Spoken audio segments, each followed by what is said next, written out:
The fact is, we need to explore new ways of delivering health care. Health care to everybody, not just the poor. And this means using as many people as we can to extend the hands of the doctors, something that is being tried in the neighborhood health centers. The health problems that plague the city ghettos, the migrant camps, the poor wherever they were, concerned physicians and health professionals all over the country, and exploration for creative solutions was top priority. And with the help of the Office of Economic Opportunity, the search became known as the Health Right Programs. And so it began. In the city ghettos and country towns, something was happening. Members of the health professions, working closely with the OEO, had begun to implement the idea of community medicine in action. The idea was to deliver high-quality, accessible, comprehensive, one-door care where the whole family's health needs could be met. They called it the Neighborhood Health Center.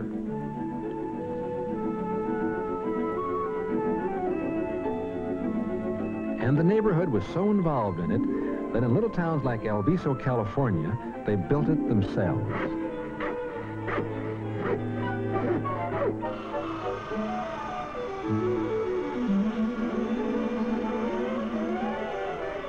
There's more than just hammer and saw participation here.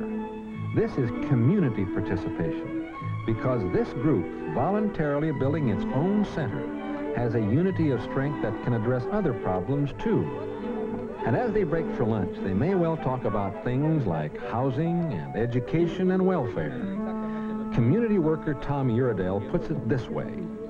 Through the experience of attacking a specific problem and working with one another, they've begun to see the relationship of such things as health problems to the lack of housing, lack of education, a lack of response by the institutions in the society that so dramatically affect their lives.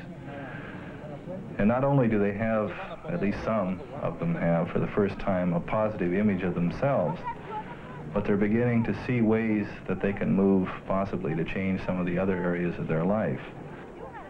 So, with the vigorous and necessary help of community workers like Tom Uredale, the medically deprived people of communities like El Viso were helping themselves. A health center in this neighborhood? That's right. And it wasn't even faintly going to resemble a chilly, impersonal hospital emergency room. This was going to be accessible care. And if they had anything to say about it, it was going to be given in the best-looking building in town.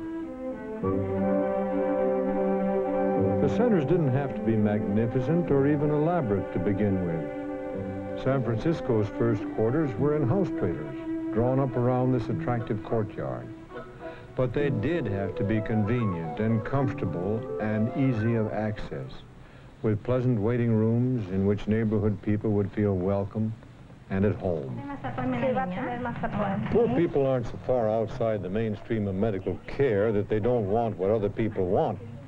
Perhaps most significantly, they want what health professionals themselves want. They want private offices. All right. Now you tell me, is this comfortable? Yeah. Has you got any calls? They want quiet examining rooms. They are open at wide.